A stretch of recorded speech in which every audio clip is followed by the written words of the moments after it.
wysheid in hoop. In die Bybelse wêreld was heuning 'n simbool van oorvloed, van gesondheid, van vreugde. Hoor word toegepas op wysheid in hoop.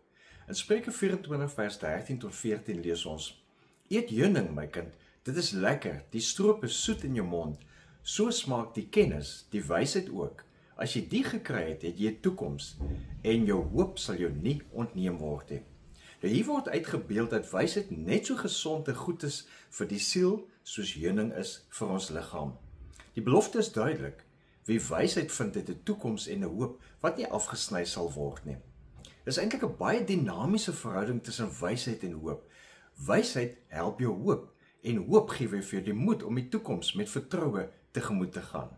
Hoop is nie net 'n vae optimisme of 'n leë bravade nie. Dis 'n krag wat ons help om doelgerig te leef. Praktiese sielkunde, positiewe sielkunde bevestig dit. Volgens Schneider se hoopteorie bestaan hoop uit 3 elemente, naamlik doelwitte, strategieë wat hy pathways noem en motivering wat hy agency noem. Wanneer ons wysheid soek, dan kry ons die helderheid oor ons doelwitte, maniere om dit te bereik en die krag om dit te volg wat weer uiteindelik ons hoop versterk. Kom ons raak prakties hieroor. Neem tyd om jou Bybel te lees en te reflekteer oor wat jy gelees het. En of jy die Bybel nou op jou selfoon lees of in papier weergawe, het maak nie saak nie.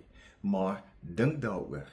En dan volg jy dit op met wysheid. En hoe doen jy dit?